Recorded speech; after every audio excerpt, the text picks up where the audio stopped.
திறக்கிடும் சுகமிதுவே குறைகள் நீக்கிடும் நிறைவிதுவே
அனைவரும் அமர்வோம்.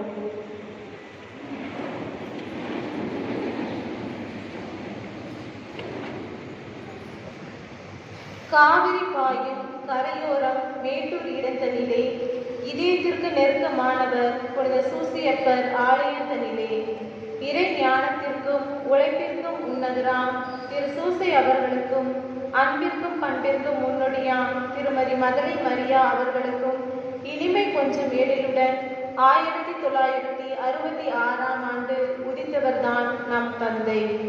முத்தான 3 குழந்தைகளுக்கு பின்பு கடவுள் தந்த சொத்தாய் பிறந்தார். படிப்பினை பாங்குடன் பெற்றிட தம் ஆரம்ப கல்வியை வைத்தீஸ்வரா பள்ளியிலும் தம் நடுநிலை கல்வியை வைத்தீஸ்வரா ஓரியண்டல் பள்ளியிலும் உயர்நிலை கல்வியில் ரேடியோ மெக்கானிக்கல் பட்டம் பெற்றார். படிப்பிலே முதல் மாணவராய், தெய்வ பக்தியிலே கடவுளுக்கு இனியவராய், இறை நம்பிக்கையிலே ஈர்ப்பு பெற்றவராய் விளங்கினார். இதோ நான் இருக்கிறேன் என்று இறை அழைப்பை பெற்றவராய் 1974ஆம் ஆண்டு திருச்சி அமலாசிரமம் கல்லூரியில் பயிற்சி பெற்றார். உள்ளத்தில் இயேசுவை சுமந்தவராய், பயிற்சியில் புனித பிரான்சிஸ் அசிசியை தாங்கியவராய் 1996ஆம் ஆண்டு ஜனவரி திங்கள் 19ஆம் அன்று இறைவா எம்மை உமது கருவியாக மாற்றும் இறை விருப்பத்தை நிறைவேற்ற நான் இருக்கிறேன் என்ற வாக்குகளுடன் தூத்துக்குடியில் உள்ள புனித யூதா ததேயு ஆலயத்தில் தம் குருத்துவ அருட்பொழிவை பெற்றார். எளிமையின் உருவாய், ஏழைகளின் நண்பனாய் தம் குருத்துவ பணியை பட்டுக்கோட்டை கப்புச்சின் இல்லத்தில் ஆரம்பித்தார் நம் தந்தை. நம் தந்தையின் மறைபரப்பு ஆர்வமும் அர்ப்பணிப்பு உள்ளமும் அவரை தாம் அருட்பொழிவு செய்த வருடமே மறைபரப்பு பணியாளராக ஜிம்பாவிற்கு பணி செய்ய அனுப்ப காரணமாக அமைந்தது. எடுத்ததை முடிக்கும் திறமை, கடமையின் கருத்து போன்ற பண்புகளால் 3 ஆண்டு உதவி பங்கு தந்தியாக பணியாற்றினார். மக்களை கவர்ந்து இழுக்கும் பேச்சாற்றலும் அன்னை மரியாளின் அளப்பரிய பக்தியும் தந்தையை அதிபராகவும் சபை பொறுப்பாளராகவும் உயர்த்தியது. தாம் வாழ்வில் வந்த தடைக்கற்களை படிக்கற்களாக மாற்றியதால் தான் இளையோரின் வாழ்வில் மறுமலர்ச்சி கொண்டு வர ரெக்டராகவும் இறை அழைத்த தலைவராகவும் இருக்க முடிந்தது. உழைப்புடன் கூடிய வாய்மை, பக்தியுடன் கூடிய ஜெப வாழ்வு இருந்ததால் தான் நம் தந்தையால் 17 ஆண்டுகள் ஜிம்பாப்வேயில் இறைவனுக்காக பணி செய்ய முடிந்தது. மாறுதல் இயற்பின் மாறா முயற்சியோடு இயேசுவுக்காக தாம் பணிபுரிவேன் என்று கடந்த 6 ஆண்டுகளாய் எளிமையின் உருவம் கொண்டு நாதன் இயேசுவின் வழியை பின்பற்றி எளியோருக்கு நற்செய்தி அறிவிக்கும் நல் மறைபரப்பு பணியாளராய் பஹ்ரைனில் பணியாற்றி வருகிறார். இவரது உற்ற நண்பரான ஃபாதர் பேட்ரிக் அவர்களும் இவரைப் போலவே இயேசுவை இதய தலைவனாக ஏற்று அவரது பணி செய்து வருகிறார். இறைப்பணியாம் மறைபரப்பு பணியை இறுதி செய்து 25 ஆண்டு விழாவை கொண்டாடுவீர்களில் பணி சிரிக்க இறைவனை வேண்டுவோம்.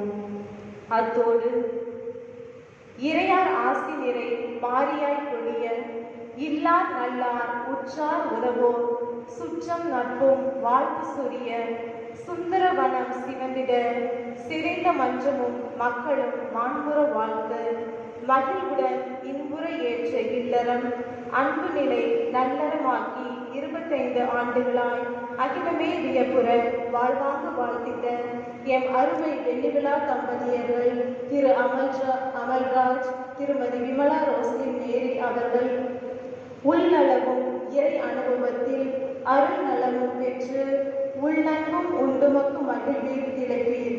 பெற்ற பிள்ளைகளை பேணி வளர்த்து பெரியோர் பாராட்ட இறை வழியில் இனிதாய் நடத்து இன்புடன் இறையில் மகிழ்ந்து வாழ இத்திருப்பலியில் இணைவோம் இறையருள் வேண்டி.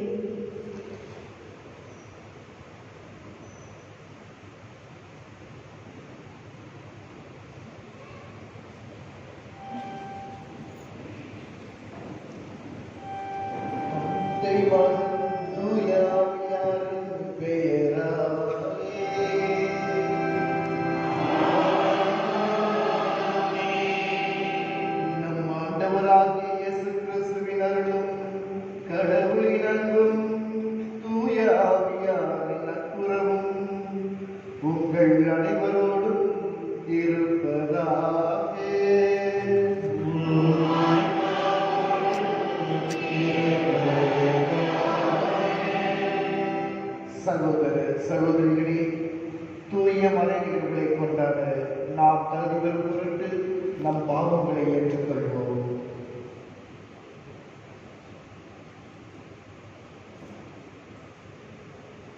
எல்லாம் வல்ல இறைவனும் சகோதர சகோதரிகளே,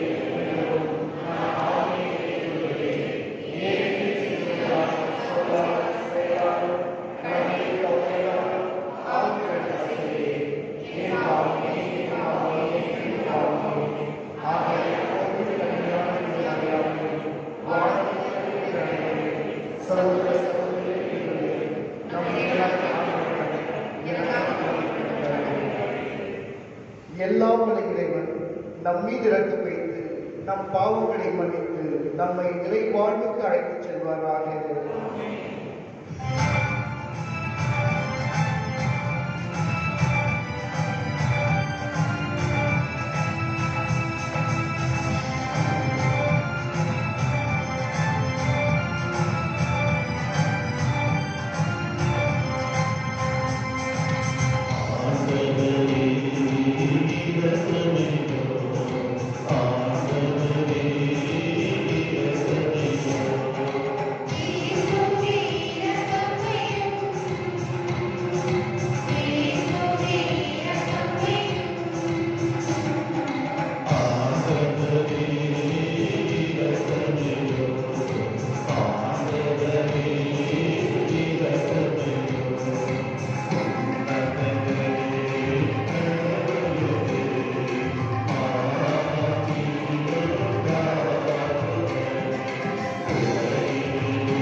ஜெபிப்போமாக.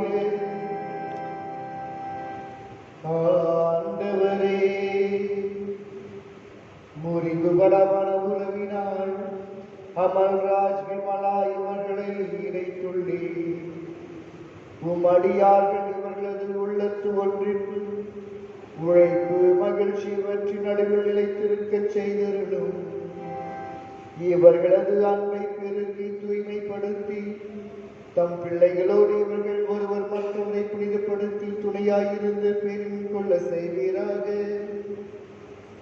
கிறிஸ்துவின் நிலையான குருத்துவத்தில் பங்கு பெறவும் உமது திரு அவையில் தொண்டாட்டவும் தகுதியற்ற எங்களை தேர்ந்தெடுத்தே.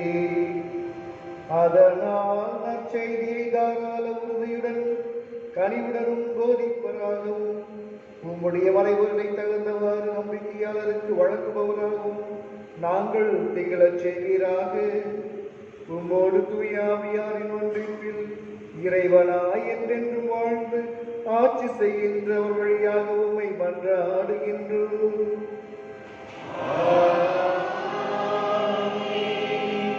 அன்பார்களே, அனைவரும் எழுந்து நிற்கவும். இப்பொழுது இறை வார்த்தையை வரவேற்கிற விதமாக குருத்துவ வெள்ளி விழா கொண்டாடுகின்ற தந்தையர்கள் இப்பொழுது மெழுகு ஏற்றுவார்கள். அதைத் தொடர்ந்து நித்திய வார்த்தை பாடு கொடுத்த சகோதரியும், அதைத் தொடர்ந்து இன்றைய 25 ஆண்டுகள் திருமண வாழ்க்கையை மேற்கொண்டிருக்கின்ற தம்பதியர்களும் அந்த குத்துவிளக்கை ஏற்றி இறை வார்த்தையை வரவேற்பார்கள்.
முதல் வாசகம்.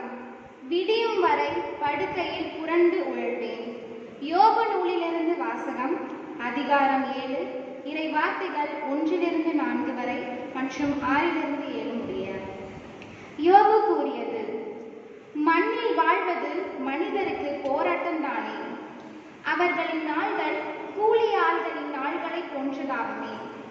நிழலுக்கு எங்கும் அடிமை போலவும் கூலிக்கு காத்திருக்கும் வேலையாள் படுக்கும் போது எப்போதும் எழலாம் என்பேன். இரவோ நீண்டிருக்கும், விடியும் வரை புரண்டு உழல்வேன். என் நாள்கள் தரையின் ஒடுங்கட்டையிலும் விரிந்தோடுகின்றன. அவை நம்பிக்கையின்றி முடிவடைகின்றன. என் உயிர் வெறுங்காற்றே என்பதை நினைவு கூர்ந்தீர். என் கண்கள் மீண்டும் நன்மையை காணாம். இது ஆண்டவரின் அருள்வாக்கு.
இரண்டாம் வாசகம்.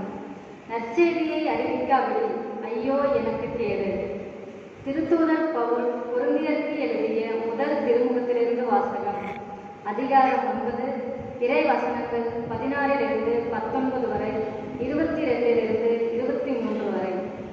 சகோதர சகோதரிகளே, நான் நற்செய்தியை அறிவிக்கிறேன் என்றாலும் அதில் நான் பெருமைப்பட ஒன்றுமில்லை. இதை செய்ய வேண்டிய கட்டாயம் எனக்கு உள்ளது. நற்செய்தியை அறிவிக்காவிடில் ஐயோ எனக்கு கேடு. இதை நானாக விரும்பி செய்தால் எனக்கு கைமாறு உண்டு. நானாக விரும்பாவிட்டாலும் இது என்னிடம் ஒப்படைக்கப்பட்டுள்ள பொறுப்பாக இருக்கிறது. அப்படியானால் எனக்கு கைமாறு என்ன? உங்களுக்கு ஏற்செலவுமின்றி நற்செய்தியை அறிவிப்பதில் உள்ள மனநிறைவே அக்கைமாறு. நான் நற்செய்தி அறிவிப்போருக்குரிய உரிமையை கொஞ்சம் கூட பயன்படுத்திக் கொள்ளவில்லை. நான் யாருக்கும் அடிமையாய் இல்லாதிருந்தும் பலரை கிறிஸ்துவிடம் கொண்டு வர என்னை எல்லோருக்கும் அடிமையாக்கிக் கொண்டேன். வலுவற்றவர்களை கிறிஸ்துவிடம் கொண்டு வர வலுவற்றவர்களுக்கு வலுவற்றவனானேன். எப்படியாவது ஒரு சிலரையேனும் மீட்கும்படி நான் எல்லோருக்கும் எல்லாம் ஆனேன். நற்செய்தியால் வரும் ஆசையில் பங்கு பெற வேண்டி நற்செய்திக்காக எல்லாவற்றையும் செய்கிறேன். ஆண்டவரின் அருள்வாக்கு.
மார்க்கு எழுதிய நற்செய்தி அதிகாரம் 1 இறைவசனங்கள் 29 முதல் 39 முடிய.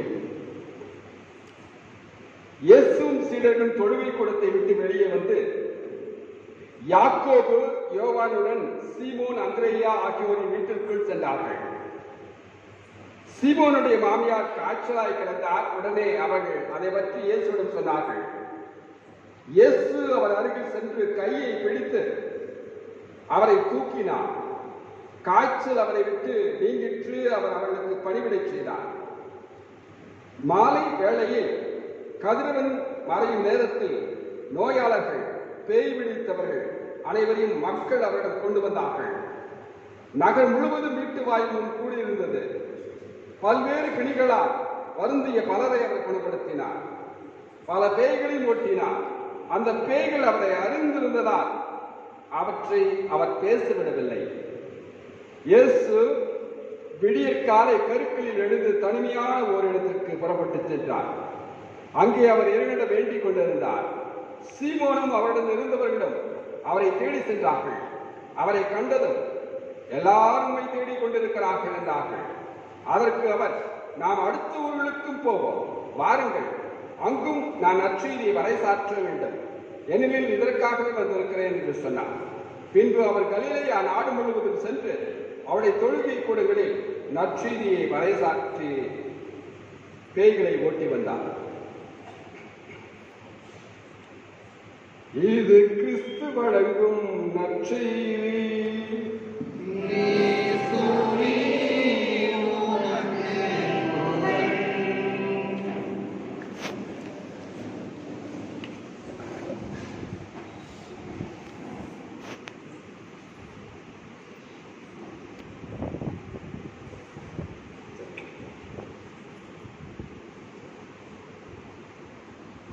எனது அருமையான சகோதர சகோதரிகளே, எங்கள் பிரான்சிஸ்கன் கப்புச்சின் சபையை சேர்ந்த அனைத்து அருட்பணியாளர்களுக்கும் மற்றும் மேற்றாசன குருக்களுக்கும் முக்கியமாக இன்று 25 ஆண்டுகள் குருத்துவ பணியிலே தங்களையே முற்றும் துறந்து முற்றும் ஆண்டவருக்காக கையளித்த இரு அருட்பணியாளர்கள், அருட்பணியாளர் அமிர்தம், அருட்பணியாளர் பேட்ரிக், இவங்க 2 பேருக்கும் ஒற்றுமையை பார்த்தீங்களா? 2 பேருக்கும் தலையில ஒன்று, அதாவது தலையில ஒன்றுன்னா சொட்டையா இருக்கிறாங்க. அதாவது இறை வார்த்தையை போதிச்சு மேல போயிடுச்சு. அதனால உண்மைதானே பேட்ரிக்? அதனால இந்த இருவருக்கும் எங்கள் கப்புச்சின் சபையை சார்ந்த எங்கள் மாநில அதிபர் மேத்யூ அவரும் இங்கிருக்கின்றார். அவரும் அவருடைய ஆலோசகர்களின் சார்பாகவும் எல்லா குருக்களின் சார்பாகவும் முதலில் இவர்கள் இருவருக்கும் எங்கள் மனமார்ந்த பாசமுள்ள வாழ்த்துக்களை தெரிவித்துக் கொள்கின்றோம். அன்பார்ந்த சகோதரனை சகோதரியே, ஒரு நாள் ஒரு முனிவர் காட்டுக்கு சென்று தியானம் செய்ய சென்றார். அப்போ தியானம் செய்யும் பொழுது நன்றாக தியானம் செய்து கொண்டிருந்த இயற்கை சூழ்நிலையிலே 2 மரங்கள் உரசி தீப்பற்ற எரிந்தது. தீப்பற்றி எரிந்த பொழுது கிச்சு கிச்சு கிச்சு கிச்சுன்னு எரிச்சது. அப்பொழுது இந்த துறவி திடீரென்று விழித்து பார்த்தார். பார்க்கும் பொழுது இந்த 2 மரங்களும் தீப்பிடித்து எரிந்து கொஞ்சம் கொஞ்சமாக எரிந்து கீழே விழுந்து கொண்டே இருந்தது. அந்த மரத்துக்கு பக்கத்திலே ஒரு தாய் பறவை சுத்தி சுத்தி பறந்து கொண்டே இருந்தது, தவித்தது. அப்பொழுது இந்த துறவி பார்த்தார், ஏன் இப்படி அடைகிறது என்று. அப்பொழுதுதான் அவருக்கு புரிஞ்சது, அந்த ஒரு மரத்திலே அது கூடு கட்டி இருந்தது. அந்த கூட்டிலே 2 குச்சிகள் இருந்தன. அதை எப்படி காப்பாற்றுவது? சுத்தி அது மரத்தை, ஆனால் அனலானது அதிகமாக இருந்ததால் அதனால் காப்பாற்ற முடியவில்லை. தீயானது அந்த இரண்டு தன்னுடைய குஞ்சுகளில் இருக்கும் அந்த இடத்திற்கு தீ பறவை வந்த உடனே என்ன செய்தது? தாய் பறவை என்ன செய்தது தெரியுமா? எவ்வளவோ முயற்சி செய்து ஒன்றும் செய்ய முடியவில்லையே என்று தான் அந்த தீயிலே போய் உட்கார்ந்து இந்த இரண்டு குஞ்சுகளையும் தன்னுடைய இறக்கையின் கீழ் வைத்துக் கொண்டு அமர்ந்து விட்டது. தீயானது பரவியது. கடைசியில் அந்த மரமும் எரிந்து கீழே விழுந்தது. அந்த துறவி ஒரு குச்சியை எடுத்துக்கொண்டு விழுந்து அந்த மரத்தை எடுத்து அப்படி தட்டி பார்த்தார். தட்டி பார்த்த உடனே அந்த கூடு இருந்ததல்ல, அதை தட்டி பார்த்தார். தட்டி பார்த்தவுடன் உயிரோடு அந்த இரண்டு குச்சிகளும் சத்தம் போட்டு கொண்டு ஓடின. அன்பார்ந்த சகோதரனை சகோதரி, அந்த பறவை நினைத்திருந்தால் தன்னை காப்பாற்றி இருக்கலாம். அந்த பறவையை நினைத்திருந்தால் இந்த இரண்டு குஞ்சுகளும் செத்து மடிந்திருக்கலாம். ஏனெனில் இவைகள் இருந்து என்ன பயன் என்று நினைத்திருக்கலாம் அந்த தாய் பறவை. ஆனால் அந்த தாய் பறவை தன்னை கொடுத்து அந்த இரண்டு குஞ்சுகளையும் காப்பாற்றியது போல்தான் நமது ஆண்டவராகிய இயேசு கிறிஸ்து இந்த உலகத்திலே அந்த சிலுவை சாவை ஏற்கும் அளவுக்கு, அதனால் தான் பிலிப்பியருக்கு எழுதிய திருமுகத்திலே பவுலடிகளார் அருமையாக சொல்லுகிறார். 2ஆம் அதிகாரத்திலே 5வது வசனத்திலிருந்து சொல்லுகிறார், ஆண்டவராகிய இயேசு கிறிஸ்து தெய்வமாக இருந்தவர் மனித அவதாரம் எடுத்து தன்னையே தாழ்த்தி உயிரை கொடுத்து சாகும் வரை, சிலுவை சாவை ஏற்கும் வரை தன்னையே தாழ்த்தினார். அதாவது இயேசு கிறிஸ்து நம்ம எல்லோரையும் மீட்பதற்காக தெய்வத்த தன்மையை விட்டு விட்டு மனித தன்மை எடுத்தார். அதனால்தான் ஆங்கிலத்தில் சொல்லுவாங்க இன்கார்னேஷன், டேக்கிங் ஃபிளஷ். அதனால் ஆண்டவர் நம்மை எல்லாம் காப்பதற்காக அந்த மனித அவதாரம் எடுத்தது போல நமது ஆண்டவர் பழைய ஏற்பாட்டிலே இந்த இஸ்ராயல் மக்களை காப்பதற்காக மோயிசனை தேர்ந்தெடுக்கிறார். உங்களுக்கு தெரியும், விடுதலை பயணத்துல மோயிசன் மாமனார் வீட்டுல நல்லா தான் இருந்தார். இந்த காலத்துல மாமனார் வீட்டுல என்ன இருக்குதோ தெரியல. அன்னைக்கு மோயிசன் நல்லா இருந்தார். நல்லா மாடு மேய்ச்சிக்கிட்டு நல்லா சண்டை போட்டுக்கிட்டு இருந்தாரு. அதனால மோயிசன் ஒரு புச்சர், வெட்டுறவன். மோயிசன் தெரியுமா, நல்லா வெட்டுவார். அப்படிப்பட்டவரை ஆண்டவர் அழைத்து என்ன சொல்றாரு மோயிசனை பார்த்து, மோயிசா, என்னுடைய இஸ்ராயல் மக்கள் வேதனைப்படுகிறார்கள். எங்கே? இந்த பார்வோன் நாட்டிலே அந்த அரசனிடம் அடிமைகளாக இருந்து கொண்டு அவர்களுடைய வேதனை எனக்கு கேட்கிறது.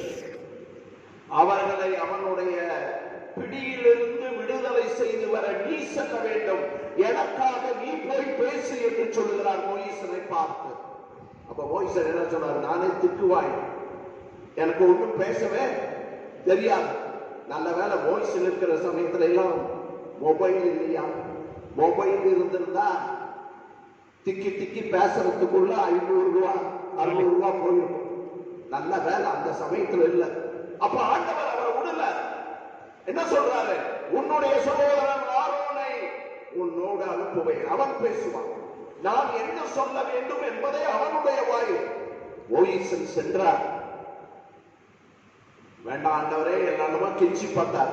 ஒன்று நடக்கல. ஆண்டவர் அவரை அனுப்புகிறார். 40 ஆண்டுகளாக அந்த இஸ்ராயல் மக்களை அந்த பாலை வனத்திலே கொண்டு வந்து அவர்கள் அடிக்கடி இது நல்லால, அது நல்லால, இது நல்லால, நீ என்னத்துக்கிறா எங்களை கொண்டு வந்து அங்கேயே நல்லா சாப்பிட்டு இருக்கோம், இங்க வந்து இப்படி இந்த மண்ணாங்கிற அந்த ரொட்டியை கொடுக்குறீங்கலாம் சொல்றாங்க. 40 வருடங்கள் பொறுமையாக சகிப்புத்தன்மையோடு ஆண்டவர் எனக்கு கொடுத்த அந்த அழைத்தலை ஏற்று அவர் அருமையாக அந்த மக்களை வழிநடத்தி சென்றார். அது மோயிசன். அடுத்ததாக நம்ம பார்க்கிறோம் வேதாகமத்திலே ஏசாயா 6ஆம் அதிகாரத்திலே 5லிருந்து 8 வரை படிக்கின்றோம். ஆண்டவர் சொல்லுகிறார், நான் யாரை அனுப்புவேன்? நான் யாரை அனுப்புவேன்? அப்ப ஏசாயா சொல்லுகிறார், இதோ நான் இருக்கிறேன், என்னை அனுப்பும். முதல்ல முடியாதுன்னு சொன்னார். ஆனால் கடைசியில் நான் இருக்கிறேன், என்னை அனுப்பு. அப்போ ஆண்டவர் பார்க்க தேர்ந்தெடுக்கும் பொழுது பெரிய அறிவாளி இல்ல, பெரிய படிச்சவன் அல்ல, ரொம்ப நல்லவன் சமுதாயத்தில் சொல்றவன் அல்ல, ஒரு சாதாரண மனுஷன், ஒன்னும் தெரியாதவன். ஆனால் ஆண்டவருடைய கையில் விழுந்த பிற்பாடு அவன் சக்தி பெறுகின்றான். அதுதான் ஏசையா. எரேமியாவை ஆண்டவர் அழைத்த பொழுது, நான் சிறு பிள்ளை, எனக்கு ஒண்ணுமே பேச தெரியாத ஆண்டவரே, நீ சொல்லாத அப்படியெல்லாம் நான் போடுறேன், உன் வாயில நீ என்ன சொல்லணும் நான் போடுறேன். சில பேர் உள்ள போட்டுக்கிட்டா கண்டதை உளர்றான் இல்லையா?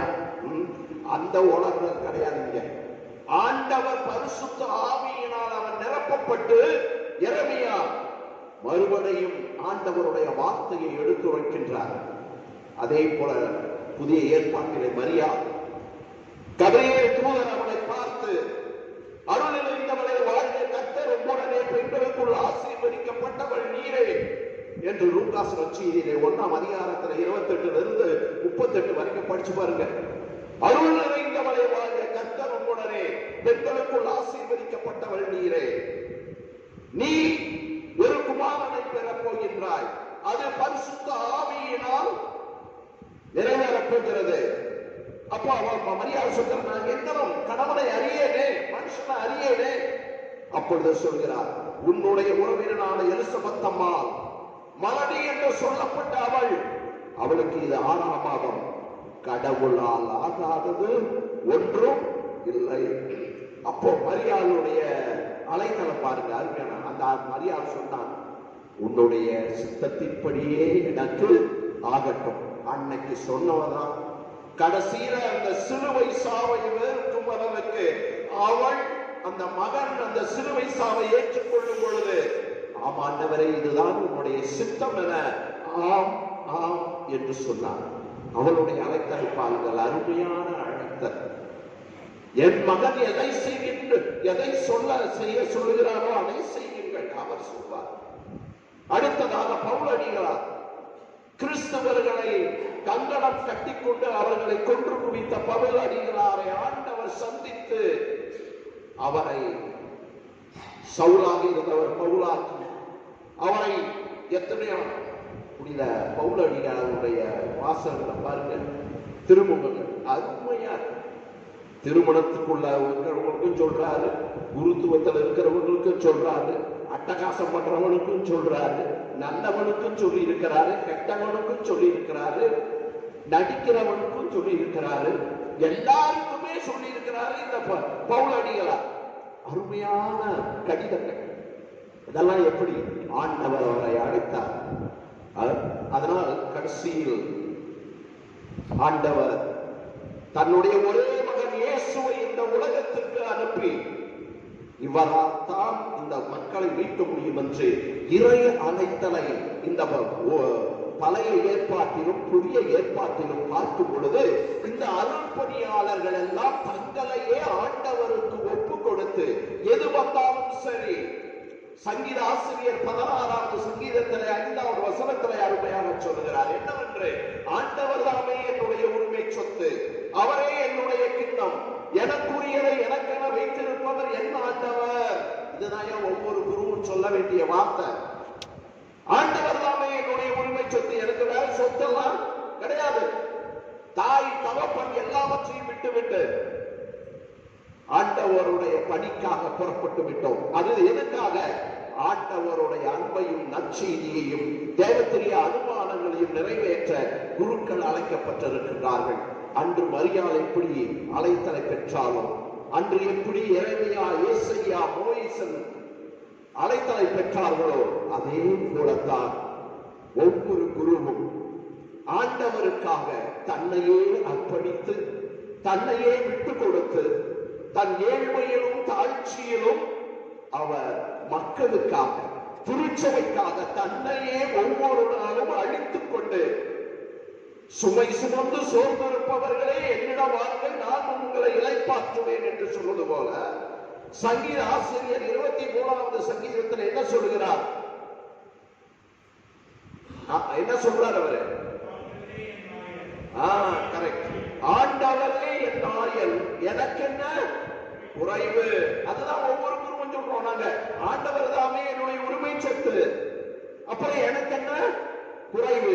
அப்போ ஆண்டவருடைய பரிவிரக்கத்தினால் ஆண்டவர் எனக்கு செய்வார் என்ற அந்த நம்பிக்கையில் எல்லாவற்றையும் தொடர்ந்து திருச்சபைக்காக, திருச்சபையில் உள்ள மக்களுக்காக தன்னையே தாழ்த்தி, இதுதான் முக்கியம், தன்னையே தாழ்த்தி மக்களுக்காக இறை வார்த்தையையும் நற்கருணையில் அவருடைய உடலையும் ரத்தத்தையும் மக்களுக்கு ஒவ்வொரு நாளும் திருச்சபையில் கொடுக்கும் அருமையான பணி.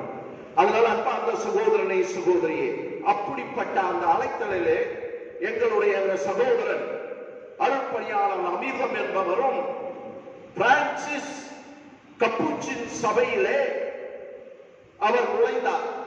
பிரான்சிஸ் அசிசியாருடைய ஏழ்மையில் அவர் ஈர்க்கப்பட்டு அவருடைய கிறிஸ்துவின் வழியாக அந்த அழைத்தலை ஏற்று எங்களுடைய சபையிலே சேர்த்து குருவாகி இப்பொழுது 25 ஆண்டுகள் ஒரு குருவாக, உன்னத குருவாக, நல்ல குருவாக, ஒரு தாழ்மையான ஒரு குருவாக மற்றவர்களுக்கு இயேசு கிறிஸ்துவின் வார்த்தையை எடுத்துச் சொன்ன இந்த அருட்பணியாளர் அமிர்தம், இந்த சூசை மதலை மரியாள் என்று இருவருக்கும் பிறந்த ஒரு தகப்பன் தான் இந்த அமிர்தம். அதனால இந்த நேரத்துல இந்த சூசையும் மதலை மரியாளும் இங்க இல்ல, மோட்சத்துல இருக்கிறார்.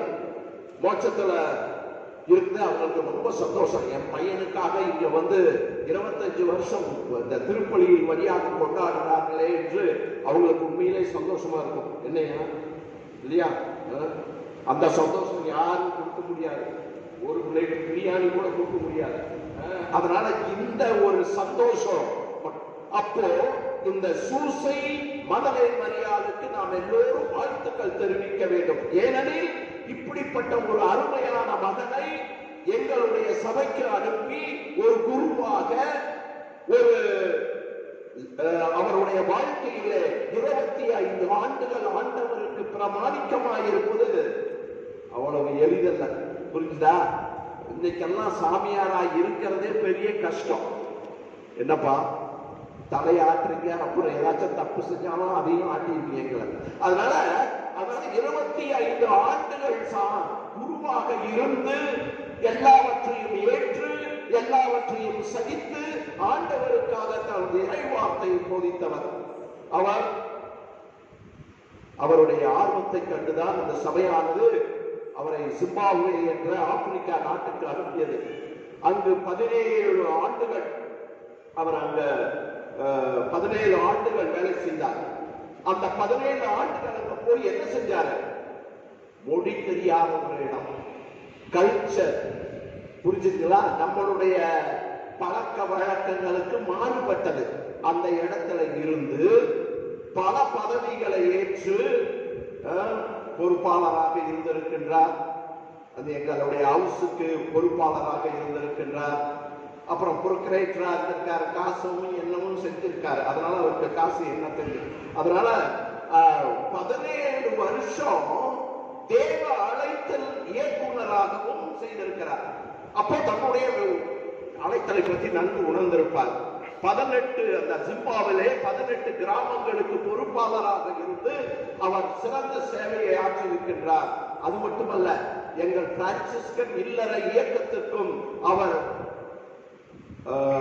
பொறுப்பாளியாக இருந்து அங்கிருக்கும் அந்த SFO செக்குலர் பிரான்சிஸ்கன் ஆர்டர், அதாவது 3ஆம் சபை என்று சொல்வார்கள், அந்த சபையினுடைய மக்களுக்கும் அவர் பொறுப்பாளராக இருந்து ஒரு அருமையான துறவியாக, ஒரு கப்புச்சி குருவாக இருந்து தெரியாத, இனம் தெரியாத ஒரு நாட்டிலே, மொழி தெரியாத ஒரு நாட்டிலே, ஒரு கலாச்சாரங்களே தெரியாத அந்த நாட்டிலே இருந்து நல்ல பெயர் எடுத்து ஒரு அருமையான குரு என்று பெயர் எடுத்து வந்தவர். அதனால்தான் ஆண்டவர் இப்பொழுது அவர் வந்த பிற்பாடு பாண்டிச்சேரியிலே ஒரு 8 மாசம் இருந்தார் எங்களுடைய இல்லத்திலே. மறுபடியும் அவர் இப்பொழுது பக்ரீத் 6 வருஷத்தை முடிந்து 7வது வருஷத்தை தொடங்கியிருக்கிறார். அன்பு இறை நற்செய்தியை போதித்துக் கொண்டிருக்கிறார். அதனால இந்த அமிர்தம் என்பவர் ஆண்டவருக்கு கீழ்ப்படிந்து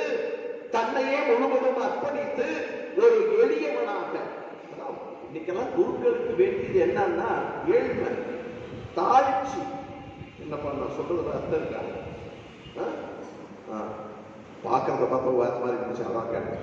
அதனால ஒரு குரு அப்படின்னா அந்த குரு கிட்ட நான் வரணும், வந்து அவர்கிட்ட பேசணும், எந்த விதமான பயமும் எனக்கு இருக்கக்கூடாது. அதுதான் ஏன் இறைவனை தாக்கியவன் ஒரு குரு, அருள்பணியாளர். எல்லா துன்பங்களையும் புனித பவுலடிகளார் சொன்னது போல இறை வார்த்தைக்காக எதையும் நான் ஏற்றுக்கொள்வேன். அதுதான் ஒரு குருத்துவத்தினுடைய பணி. அதுவும் எங்கள் பிரான்சிஸ்கன் துறவியாக இந்த அமிர்தம் வந்திருக்கிறார். அதனால் இந்த சூசை மதலேன் மரியாளுக்கு நாம் நன்றி சொல்லணும். அந்த தாயும் தகப்பனும், அந்த தாயும் தகப்பனுக்கு நன்றி கூறுவோம் எங்களுடைய சபைக்கு அவர்களை அனுப்பியதற்காக. அது மட்டுமல்ல, இந்த 25 ஆண்டுகள் தைரியத்தோடும் துணிவோடும் கடமை உணர்வோடும் தன்னை முழுவதும் கையளித்து இன்றும் இப்பொழுதும் ஒரு நல்ல துறவியாக ஒரு குருவாக இருக்கிறார் என்ற அந்த அமிர்தத்துக்கு நாம் எல்லாரும் சேர்ந்து கையை தட்டுவோம்.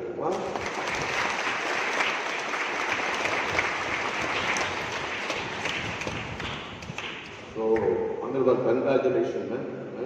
God bless you, God reward you, muchos años. பல ஆண்டுகள் இருந்து இறைவனுடைய சேவையை தொடர்ந்து செய்யலாம் நான் வாழ்த்துகிறேன். அடுத்தது அவர் பக்கத்தில் இருப்பவர் பேட்ரிக். இவரை பற்றியும் எனக்கு நன்றாகவே தெரியும். ஏனென்றால் இவருக்கு ஒரு 7 வருடம் கப்பூச்சின் வாசம் இவருக்கு இருக்குது. கரெக்டா? என்ன பேட்ரிக்? அவர் சொல்றாரு ஒரிஜினல் பிரான்சிஸ்கன். என்னமோ நாங்கெல்லாம் டூப்ளிகேட் மாதிரி. அதனால அவங்களும் ஒரிஜினல் தான். அதாவது என்ன அப்படின்னா அந்த ஒரிஜினல் 7 வருடம் அவருக்கு கிடைத்தது. அந்த அங்கிருந்து சென்றவர் 7 வருடம் சென்றவர். அவருக்கு என்னன்னா அசிசியார் மேல் ஒரு பற்று, அது தனிப்பற்று. அவர் டைசஸ்ல சேர்ந்து ஒரு மேட்ராசன குருவாக ஆனாலும் அசிசியார் மேல் ஒரு பற்று அவருக்கு. அதனால அவர் என்ன செஞ்சார்னா அசிசியாரை பற்றி 2 புத்தகங்கள் எழுதி இருக்கின்றார். இன்று ஒரு புத்தகத்தை வெளியிட போகிறார்கள். அதனால் அவர்களுடைய மூத்த சகோதரி, இந்த சகோதரி இங்க இருக்கிறாங்க. அவங்க இந்த போர்ட் செக்கர்ஸ் கான்வென்ட்ல ஒரு அருட்சகோதரியாக பணிப்பாற்றிக் கொண்டிருக்கிறார்கள். அவர் குடும்பத்தில் 2 பேர் ஆண்டவருக்காக சமர்ப்பித்திருக்கின்றார்கள், ஆண்டவருக்காக. அதனால் இந்த நேரத்திலே பேட்ரிக் அவர்களையும் நான் வாழ்த்துகின்றேன். காரணம், அவர் அந்த மேட்ராசனத்திலே அவர் இளைஞர்களுக்கு பொறுப்பாளராகவும் கரிஸ்மேட்டிக் பிரேயருக்கு வழிகாட்டியாகவும் பல கோயில்களை கட்டி பல ஸ்கூல்ல கட்டி இருக்காரு. எளிமையான மனுஷன், யாரும் அவர்கிட்ட பழகலாம், பேசலாம். அது மட்டுமல்ல, அவருக்கு இசையில அதிகமான ஆர்வம் இருக்குது. அதனால்தான் அவருக்கு அவர் ஒரு தமிழ் ஆடியோ கேசட் ஒன்று போட்டிருக்காரு. நம்ம கிறிஸ்துவ பாடல்கள் ஒன்று சிடி ஹிந்தியிலையும் போட்டிருக்காரு. அப்போ இவ்வாறு அசிசியார் வரலாறு, அத பிரான்சிஸ்கன் காவியம், பிரான்சிஸ் காவியம் என்று 1001 செய்யுள்ள போட்டிருக்காரு. அவர் அருமையான ஒரு கவிதையை எழுதுவார். ஆனா அந்த அதிசய, இப்போ இன்னைக்கு வெளியிடுற அந்த புத்தகத்தின் பேரு அதிசய மனிதர் அசிசி. இத கதை வடிவத்தில் நடத்தி இருக்கிறார். இன்று வெளியிடுவார்கள். இது 3வது பதிப்பு. அதனால் இந்த 2 அருட்பணியாளர்களும் இன்று 25 ஆண்டுகளை முடித்துவிட்டு ஆண்டவருக்கு நன்றி சொல்லுகிறார்கள். ஆண்டவர் தாமே என்னுடைய உரிமை சொத்து, அவரே என்னுடைய கிண்ணம், எனக்குரியதை எனக்கென வைத்திருப்பவர் என் ஆண்டவர் என்று 25 ஆண்டுகளாக இவர்கள் இந்த குருத்துவ பணியில இருந்திருக்கிறார்கள். அதெல்லாம் சாதாரண காரியம் இல்லம்மா, அதெல்லாம். ஆனால் இந்த 25 ஆண்டுகள் ஆண்டவருக்கு பொறுமையாக ஆண்டவருடைய வார்த்தையை கேட்டு ஒவ்வொரு நாளும் அந்த சிலுவையை எடுத்துக்கொண்டு கோதுமை மணி மண்ணில் விழுந்து மடியாலொழிய அது பயன் தராது. அதுபோல அவர்கள் ஒவ்வொரு நாளும் மடிந்து தங்களுடைய சுயநலத்தை அறுத்து தனக்காக வாழாமல் பிறருக்காக வாழ்ந்த இந்த 25 ஆண்டுகள் உண்மையிலே பேறு பெற்றவை. அதனால் அந்த பேட்ரிக் அருட்பணியாளரையும் நாம் வாழ்த்துவோம். அவருடைய தாயும் தகப்பனையும் வாழ்த்துவோம். அவருடைய சகோதரியையும் வாழ்த்துவோம். அந்த குடும்பம் முழுவதையும் வாழ்த்துவோம். அவருக்கும் நமது வாழ்த்துக்களை கைத்தட்டி தெரிவித்துக் கொள்வோம்.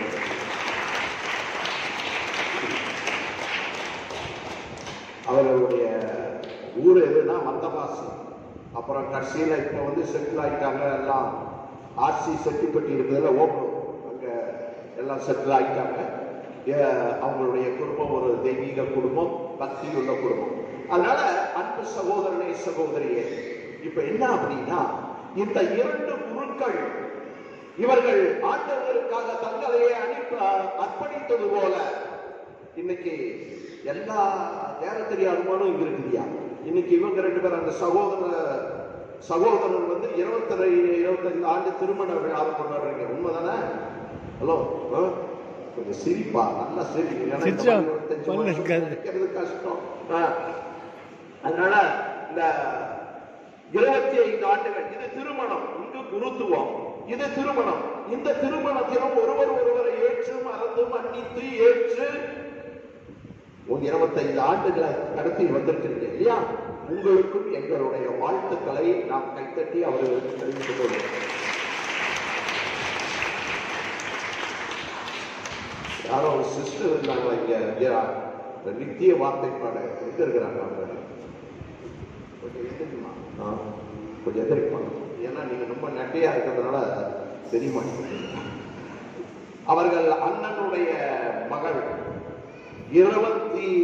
அதாவது பல வருடங்களாக பக்குவப்பட்டு எஸ்எம்ஐ என்ற சபையிலே சமீப காலமாக அவர்கள் அந்த நித்திய வார்த்தை பாட்டை, ஆண்டவா இனிமேல் நான் உனக்காகத்தான் வேறு யாருக்கும் இல்லை என்று சொல்லி அவர்கள் அந்த நித்திய வார்த்தை பாடை கொடுத்திருக்கிறார்கள். அவர்களுக்கு நம்முடைய வாழ்த்துக்கள். Congratulation sister.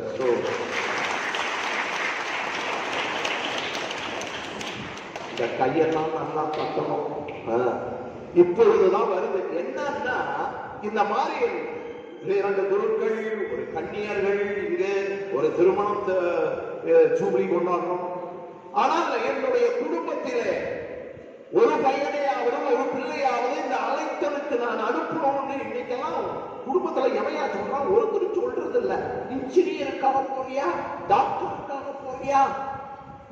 ஆனா ஒரு விஷயம், நான் இந்த தேவாலயத்திற்காக ஒரு இடத்துக்கு போறேன். ஒரு குடும்பத்துல அந்த அம்மா சொல்லுது, இந்த பையன் சின்ன பையன், அவனை பார்த்து சொல்லுது, சாமி இவன் நல்லா படிப்பான், அருமையா படிப்பான், நல்ல பையன் சாமி, சொன்னபடியெல்லாம் கேட்பான். அவன் அண்ணன் நின்றுட்டு இருந்தான் அந்த கதவு ஓரத்துல. அங்க நிக்குது பாருங்க சாமி தருதல. அவன் என்ன முறைக்கிறான்? ஏண்டா இவன் ஏண்டா இங்க வந்தானே என்ன முறைக்கிறான்? இந்தம்மா சொல்லுது, அவன் தருதல சாமி, உருப்படாதது, சும்மா சாப்பிடும், போகும், வரும், தூங்கும். இதுக்கு நான் இது லாக்கி, நீங்க கூட்டிட்டு போயிருக்கு சாமி. அதே அப்பா எவ்வளவு தாராள குணம், நீங்க கூட்டிட்டு போயிருங்க அப்படின்ட்டு. அப்ப நீங்க நினைக்கலாம், அந்த இடத்துல இந்த மாதிரி ஆளுங்களுக்கு இடம் உண்டு. முதல்ல இடம் உண்டோ இல்லையா? உன்னுடைய குடும்பத்துல இந்த வார்த்தை, தெய்வீக வார்த்தை, அன்னைக்கெல்லாம் எங்க தாய் தகப்பெல்லாம் சொன்னாங்கயா, ஒரு குருத்துவம், ஒரு குருத்துவத்துக்கு போ, கண்ணீருக்கு போன்னு சொன்னாங்க. இன்னைக்கு தாய் தகப்பன் அதை சொல்றதே இல்ல, மறந்துட்டீங்க நீங்க. அதனால ஒவ்வொரு குடும்பத்திலும் ஒரு குருவோ ஒரு கன்னியரோ, எங்களுடைய பிரான்சிஸ்கன் கப்புச்சின் சபை எப்பொழுதும் கையை விரித்து இளைஞர்களை வரவேற்க காத்திருக்கிறது. இளைஞர்களை, வாழ்க்கையில் உனக்காக வாழாதே, மற்றவர்களுக்காக வாழு, கடவுளுக்காக வாழு, மற்றவர்களுக்கு நன்மையை செய்து உன்னை அளித்து பிறரை வாழ வைப்பதுதான் இந்த தெய்வீக பணி. அந்த பணியிலே எங்களுடைய கப்புச்சின் சபை உங்களை ஆர்வத்தோடு அன்போடு அழைக்கிறது. இதற்கெல்லாம் ஒரு எடுத்துக்காட்டாக இந்த குருக்கள் இருக்கிறார்கள். அவர்கள் எல்லாம் இந்த சபையிலே சேர்ந்து இறைவனுடைய வார்த்தையை போதித்தது போல, ஆண்டவர் உன்னை அழைக்கும் பொழுது நீயும் வந்து சேரு. அதனாலதான் ஒரு சாமியார் பிரசங்கம் வச்சுட்டு இருந்தாங்க பூசையில. அந்த பூசையில எனக்கு பிரசங்கம் என்ன அப்படின்னா, மோட்சத்துல பெண் கொடுப்பதும் இல்லை, வாழ்வதும் இல்லை, இது அப்படிலாம் சொல்லியிருக்காங்க. பூசை முடிஞ்ச ஒரு அம்மா பங்கு சாமியார்ட்ட போய் கேட்டுச்சு, ஏன் சாமி இது என்னது, இது இப்படி இருக்குது, மோட்சத்துல பெண் கொடுப்பதும் இல்லை, கல்யாணமும் செய்யறது இல்லையாம, அப்ப ஏன் சாமி இது என்ன காரணம் சாமி அப்படின்னு சாமியார் சும்மா இருக்காம அவரு கொஞ்சம் வாய விடுறாரு. அவர் என்ன செஞ்சாரு, அங்க மோட்சத்துல பெண்களே இல்லை, அதனால்தான் அங்க திருமணமும் நடக்கிறதில்ல, ஒன்றும் நடக்கிறதில்ல. அந்த அம்மா கொஞ்ச நேரம் யோசித்து பார்த்துட்டு, ஃபாதர் நீங்க தப்பா சொல்றீங்க, அங்க எல்லாரும் ஆண்களும் இருப்பாங்க பெண்களும் இருப்பாங்க, கல்யாணத்தை மந்திரிக்க ஃபாதர்ஸ் இல்லை, அதனாலதான் அப்படி சொல்றோம். அதனால தயவு செய்து அந்த கல்யாணத்தை மந்திரிக்கிறதுக்கு உங்க மக்களை அனுப்புங்க, தயவு செய்து. புரியுதா? அனுப்புங்கயா. ஆண்டவருக்கு கொடுப்பதுதான் பெரிய ஒரு கொடை. நீ ஆண்டவருக்கு கொடுப்பாரு, உன்னுடைய குடும்பம் ஆசீர்வதிக்கப்படும். அதனால இருக்கும் இந்த சேலர் கேம்ப்ல இவரு அப்புறம் வில்சன் அவங்க எல்லாம் 2 பேர் வந்திருக்காங்க. இந்த பங்கில் இருந்து ஒரு கப்புச்சின் துறவிகளாக வந்திருக்கிறார்கள். அவர்களை நான் வாழ்த்தி, அதனால் உங்களுடைய பங்கிலே இந்த இறை அழைத்தலுக்குரிய விதை இருக்கிறது, ஆர்வம் இருக்கிறது. ஆனால் தாயும் தகப்பனும் நீங்கள் தூண்டி விட வேண்டும். இதெல்லாம் நான் சொல்றதுக்கு வெட்கவே படல. நான் இன்னைக்கு ஒரு கப்புச்சின் குருவாக இருக்கிறேன் என்றால் என்னுடைய தாயும் தகப்பனும் எனக்கு காட்டிய வழிமுறை, விசுவாசம், நம்பிக்கை, அதனாலதான் நான் இங்க இருக்கிறேன். புரிஞ்சுட்டியா? ஏன்னா நான் பேசுற பேச்சுக்கு சாமியார் மட்டும் ஆகல, என்னென்னவோ இருப்பேன், எனக்கு எல்லா திறமையும் உண்டு. ஆனால் ஆண்டவர் எனக்கு அவர்கள் கொடுத்த அந்த விசுவாசம், நம்பிக்கை, தூண்டுதல், ஜப வாழ்வு, அதான் இன்னைக்கு நினைச்சு பார்க்கிறேன் அவங்கள. ஏனென்றால் ஒரு குடும்பத்துல தாயும் தகப்பனும் ரொம்ப முக்கியம். வெளி உலகம் உனக்கு ஒன்றும் செய்யாது, உன்னுடைய குடும்பம் தான் உன்னுடைய பிள்ளைகளுக்கு எல்லாம் கொடுக்கணும். அதனால இங்க இருக்கும் பெற்றோர்களை நான் கேட்டுக்கொள்கிறேன், உங்களுடைய குடும்பத்திலே பையனுக்கு அந்த ஆசை இருந்தால் தூண்டி விடுங்கள். பிள்ளைக்கு போகணும்னா அவளை தட்டி கொடுங்கள். திருச்சபையானது உங்களுடைய குழந்தைகளின் வழியாக இறை வார்த்தையை போதிக்க திருச்சபை காத்துக் கொண்டிருக்கிறது. அதனால் இந்த இளைஞர்களை போல இந்த 25 ஆண்டுகள் ஆண்டவருக்காக தங்களையே அர்ப்பணித்த இவர்களைப் போல உங்கள் மக்களும் ஆண்டவருக்காக அர்ப்பணிக்க, திருச்சபைக்காக தங்களையே அர்ப்பணிக்க தயவு செய்து அந்த அழைத்தல் இருக்கிறது என்று உணர்ந்தால் அவர்களை தூண்டி அவர்களை வழி அனுப்புங்கள். இயேசு கிறிஸ்து உங்கள் அனைவரையும் ஆசீர்வதிப்பார். இந்த நேரத்திலே இந்த பங்கின் பங்கு சாமியாரையும் நான் வாழ்த்துகிறேன். இந்த பங்கிலே இந்த இறை அழைத்தலை ஊக்குவித்து பழைய பங்கு அருள்பணியாளர்களும் இன்று இருக்கும் பங்கு அருள்பணியாளரும் இந்த தேவ அழைத்தலை ஊக்குவித்ததனால் 2 கப்புச்சின் சபை சாமியார்களும் மற்ற மேற்றாசன குருக்களும் இருக்கிறார்கள். அதனால் இந்த ஒரு பங்கு குருக்களுக்கும் நான் நன்றி கூறி, இதோ மறுபடியும் இந்த அமிர்தம் பேட்ரிக், நீங்கள் இருவரும் ஆண்டவருக்காக உங்களையே அர்ப்பணித்த இந்த நல்ல நாளிலே நீங்கள் வாழ்க்கையில ஏதோ சாதித்து விட்டீர்கள். புரிஞ்சுட்டீங்களா? You know you are doing great things. சாதிச்சீங்க. என்ன? ஆண்டவருக்காக 25 வருடம் உங்களையே கொடுத்துட்டீங்க. You did never ask anything. அதனால தான் நீங்க சாதித்தவர்கள். இன்னும் உங்களை நீங்கள் சாதிக்க இயேசு கிறிஸ்து உங்களை நிறைவாக ஆசீர்வதிப்பார். God reward. அதான் நான் சொல்வேன். மறுமுறையும் அவர்களை வாழ்த்தி அந்த தாயும் தகப்பனுக்கும் சூசை மலரை மரியாளுக்கும் அதே போல நமது பேட்ரிக் தாயும் தகப்பனுக்கும் அந்த சகோதரிகளுக்கும் வாழ்த்தை தெரிவித்துக் கொண்டு, நமது குடும்பத்திலும் ஒரு பையன் ஒரு பிள்ளை இறைவனுக்காக ஒப்புக் கொடுக்க தயவு செய்து துணிந்து செயல்படுங்கள். உங்கள் குடும்பம் நிறைவாக ஆசீர்வதிக்கப்படும். ஆமென்.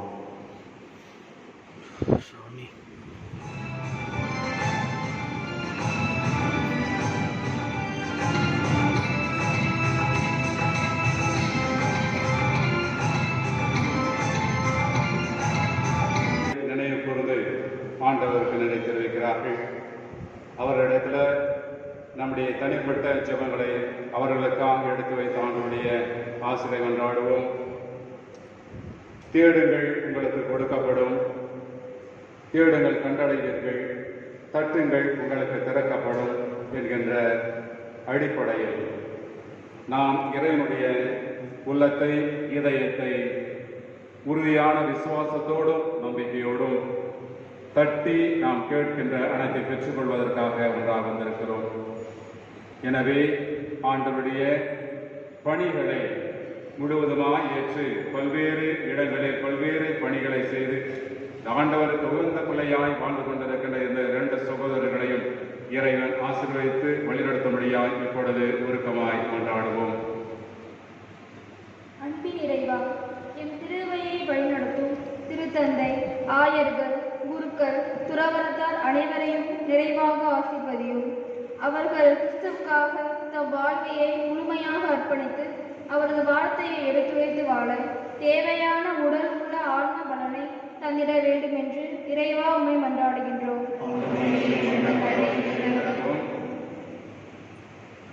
ஆசீர்வதிக்கும் அன்பு இறைவா, இந்நாள்களில் வெள்ளி விழாவை சிறப்பித்துக் கொண்டிருக்கும் அருள் தந்தையருக்காக ஜெபிக்கின்றோம்.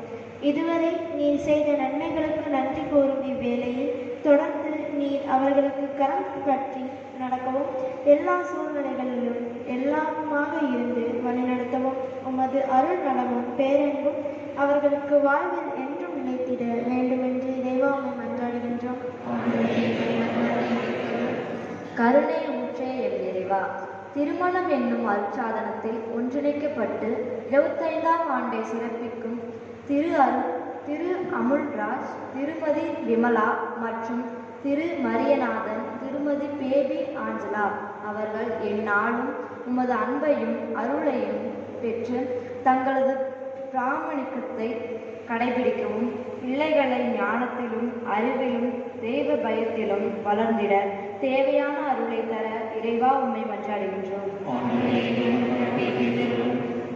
நம்பிக்கையின் நாயகனே எம் இறைவா, உன்மேல் நம்பிக்கை கொண்டு இறந்து போன அனைத்து ஆன்மாக்களுக்காக ஜெபிக்கின்றோம். குறிப்பாக சூசை, மதலை மரியாள் மற்றும் அமலதா சந்தோணி அம்மாள் ஆன்மாக்களுக்காக வேண்டுகிறோம். அவர்கள் உமது பேரின்ப வீட்டில் இருக்கும் மகிழ்ச்சியை நிரந்தரமாய் அடைய உமது அருளை தர இறைவாமை மன்றாடுகிறோம். ஆறுதலே என் அன்பு இறைவா, ஏழைகள், கைப்பெண்கள், ஆதரவற்றோர் மற்றும் நோயினால் வேதனைப்படும் ஒவ்வொருவரையும் நீ நிறைவாக ஆசீர்வதித்து அவர்களின் தேவையை நிறைவேற்றிடவும் உடல் உள்ள ஆன்ம நலனை தர வேண்டி இறைவா உம்மை மன்றாடுகின்றோம்.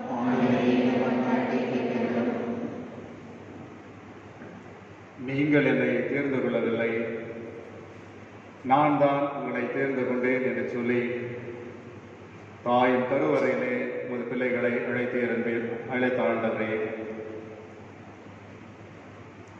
ஆலமரத்தினுடைய விதை மிக சிறியதாக இருந்தாலும் அது மண்ணிலே விழுந்து மரமாய் விருட்சமாய் விருந்தில் இருக்கிற பொழுது எல்லா திசைகளிலும் இருந்தும் பறவைகள் வந்து தாங்கள் தங்குவதற்கு ஏற்ற ஒரு இடமாய் நீர் அமைத்த அந்த ஒரு நிலையை பார்க்கிறோம். அதே போல உமது அழைப்பு என்கின்ற அந்த சிறு விதையானது தன்னுடைய இதயத்திலே விழுந்த பொழுது அதை முழுவதுமாய் ஏற்று அதை வளர செய்து இன்று பல்வேறு இடங்களில் தனது பணிகளை செய்து பல்வேறு மக்களுக்கு புகழிடமாய், ஒரு ஆசிரியராய், நண்பனாய் என பல்வேறு முகங்களை கொண்டு தனது பணிகளை செய்து கொண்டிருக்கின்ற எனது அன்பு பிள்ளைகள், இவர்களுடைய வாழ்க்கையில் நீர் செய்திருக்கின்ற மிகப்பெரிய ஆசீர்வாதங்களுக்காக நமக்கு நன்றி தெரிவிக்கிறோம். அமர், பேட்ரிக், இந்த 2 சகோதரர்களும் அன்பின் ஆண்டவரை உமக்கு சாட்சிகளாய் வாழ்ந்திருக்கிறார்கள். சென்ற இடங்களில் எல்லாம் தங்களது அர்ப்பண வாழ்க்கையின் வழியாக உம்மை அறிவித்து அதனால் மகிழ்ச்சி கொண்ட உமது பிள்ளைகளை நீர் நிறைவாய் ஆசீர்வதித்திருக்கிறேன். பல்வேறு இடங்கள், பல்வேறு சூழ்நிலைகள், கடினமான இக்கட்டான சூழ்நிலைகளை எல்லாம் சந்தித்து உம்முடைய நாமத்திற்காக நீ தந்த அழைப்பிற்காக அதை முழுவதுமாக உள்வாங்கிக் கொண்டு உம்மை அறிவிக்க வேண்டும், உம்மை தெரிவிக்க வேண்டும், உமது அன்பையும் இரக்கத்தையும் மக்கள் புரிந்து கொள்ள வேண்டும் என்கின்ற நிலைப்பாடுகளில் தங்களுடைய பணிகளை செய்து தங்களுடைய குருத்துவ நிலைகளில் 25 ஆண்டுகளை நிறைவு செய்திருக்கின்ற எம் சகோதரர்களை ஆசீர்வதியும். இன்னும் அவர்கள் வழியாய் நீ செய்ய போகிற எண்ணற்ற காரியங்களுக்காக நமக்கு நன்றி தெரிவிக்கிறோம். அன்பின் ஆண்டவரே, உமது சாட்சிகளாய் இவரை நீர் அனுப்பினீர். உலகம் எல்லாம் சென்று எல்லா மக்களுக்கு நற்செய்தியை அறிவியுங்கள் என்று சொன்னீரே. அதை சிறப்பான முறையில் ஏற்றுக்கொண்டு எதையும் எதிர்பார்க்காத வண்ணமாய் உமது பிள்ளைகள் உடைய பணிகளை செய்திருக்கிறார்கள். எனவே இந்த சகோதரர்களை நீர் எல்லா நிலைகளிலும் ஆசீர்வதியும். நல்ல உடல் சுகத்தை தாரும், ஞானத்தை தாரும். எல்லா நிலைகளிலும் உம்மை மட்டுமே மையப்படுத்தி முதியரசு பணிகளை இவர்கள் தொடர்ந்து ஆற்றிட போதுமான ஞானத்தையும் ஆவியினுடைய துணையையும் உடல் ஆரோக்கியத்தையும் தந்து வழிநடத்துவீராக. இந்த ஜெபங்களை எல்லாம் எங்கள் ஆண்டவராகிய கிறிஸ்து வழியாக உம்மை மன்றாடுகின்றோம். ஆமென்.